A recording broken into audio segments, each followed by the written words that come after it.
ទីបំផុតយើងបានឃើញវត្តមាន Techno Spark Slim ហើយអ្នកនរគ្នាដែលជាទូរស័ព្ទដ៏ស្ដើងបំផុតរបស់ Techno ដែលយើងបានឃើញបែកធ្លាយរូបរាងដូចជាបែកធ្លាយព័ត៌មានជាច្រើនកន្លងមកហើយពេលនេះខ្ញុំកំពុងតែ unbox Techno Spark Slim នេះជាទូរស័ព្ទតម្លៃខ្ទង់$200ជាងអ្នកនរគ្នាជាទូរស័ព្ទតម្លៃខ្ទង់$200ជាងដែលស្ដើងបំផុតដែលកម្រាស់របស់វាត្រឹម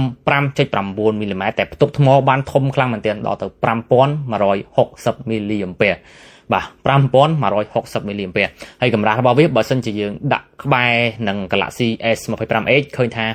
វាមិនលើសគ្នាទេវាប្រហាក់ប្រហែលគ្នាគ្រាន់តែថា Techno Spark Slim នេះគឺវាលាក់កម្រាស់ដោយសារតែអេក្រង់ក៏ដូចជាខ្នងខាងក្រោយរបស់វាហ្នឹងគឺគេធ្វើរៀងទីលឲ្យក្តោបចូលគ្នាបន្តិចដែលធ្វើយើងកាន់ក៏ដូចជាមើលទៅឃើញស្ដើងខ្លាំងមែនទែនហើយទំហំអេក្រង់របស់វាគឺធំអ្នកគ្នាគឺធំខ្លាំងនិយាយទៅទំហំខ្លួនរបស់ទូរស័ព្ទហ្នឹងគឺមិនតូចទេ